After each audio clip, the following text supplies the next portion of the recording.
So today's tutorial is about using the clone tools in Photoshop. We're going to use them specifically for sort of airbrushing the face, the skin. We're going to use the clone stamp, the spot healing brush, and the healing brush to sort of smooth and blend in skin, any imperfections. And then we are going to do some painting to whiten our eyeballs and our teeth.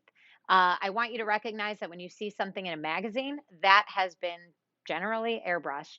And remember that you're perfect the way you are, but I do want to give you the skills just in case that's a direction that you're interested in going.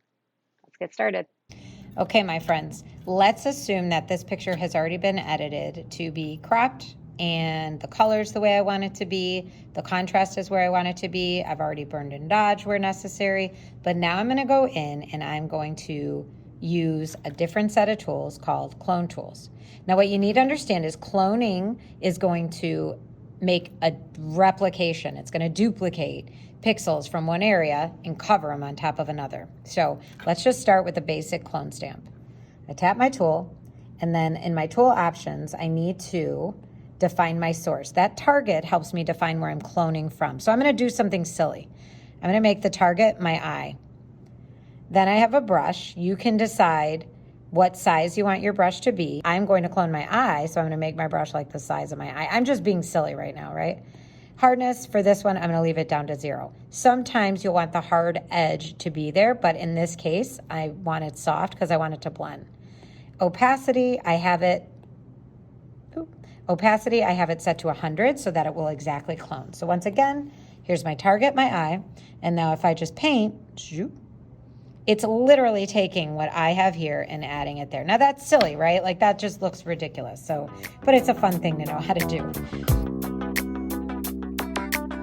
In this case, let's look for a practical application. Where would I want there to be more of something, right? Let's say that I want it to look like there's another picture here because this is an empty space. What I'm going to do is I'm going to clone another photograph from down here and fill in this space.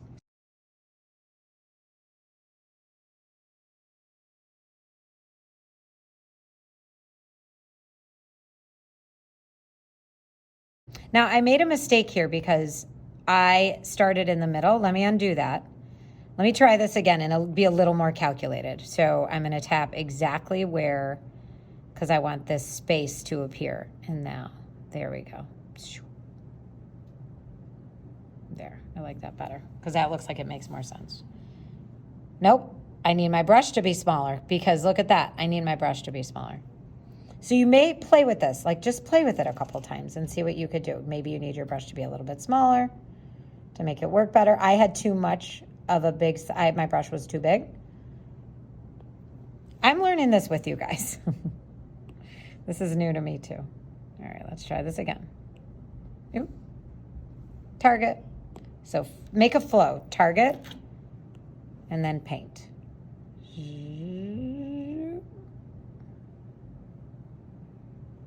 So you see the target moving back and forth?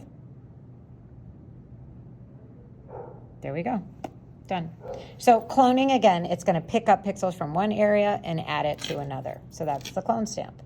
Next, I'm going to play with the spot healing brush. This is one of my most favorite brushes because what it does is it will take the pixels from one area and blend them on top of so that it disappears. And this is the best thing. We'll call this the pimple zapper. Make your brush like the size of what it is you're trying to get. Like make the diameter, oh no, math, similar so that they match.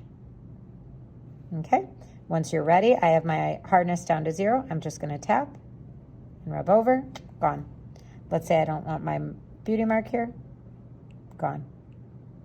Please remember, you are all perfect the way you are, Spartans. But this becomes addictive. You can start to look for freckles. You can start to look for all kinds of things that are circular shape that you don't want. And off they go.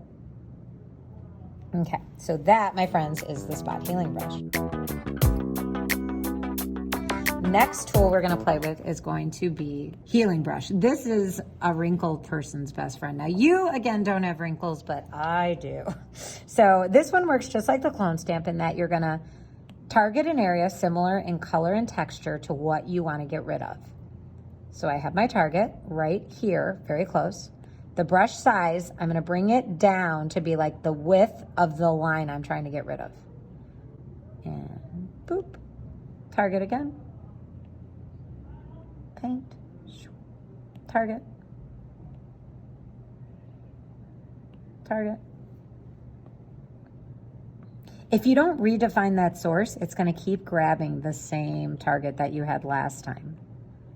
So just be cautious. And wherever that target is,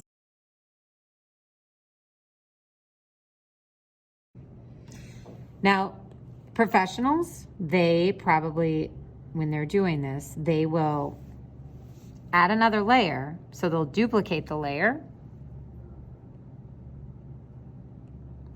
They'll make their edits on top, on the top layer, and then they'll lower the opacity so that, because you know what, we all have a little bit of wrinkles, don't we?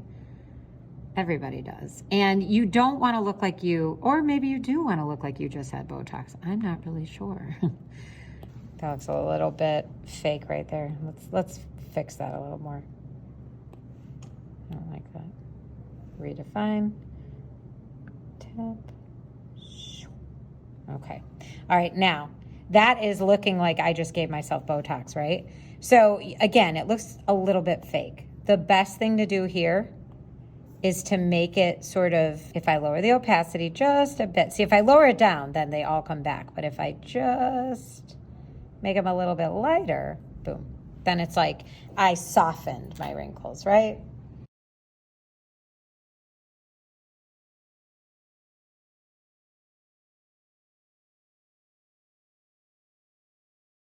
Perfect. So watch, if I undo the visibility on that, that's before, that's after. So you could really start to see it. That is the clone stamp tool and the healing brush and the spot healing brush. Play with it, see what you think.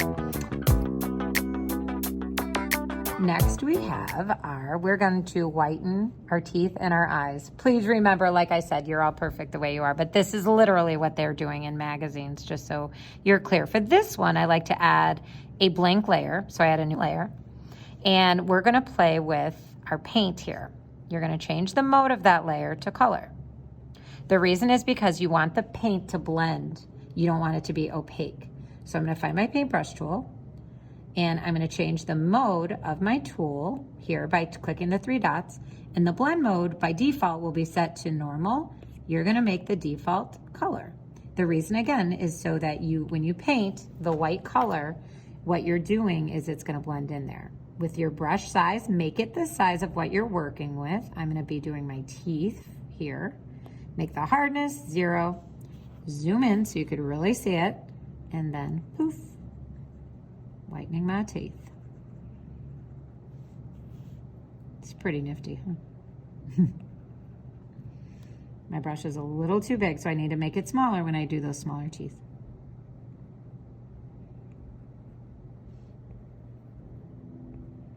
Okay, now, be careful, don't be like Ross from Friends. Watch, if I turn the eyeball off. Before, after, nifty, right? Let's go ahead and do our eyeballs. This pencil is my friend. I love this pencil. It makes life so easy, right? Cool. All right, oh, I don't like that one. I'm gonna undo that. All right, cool. There we go.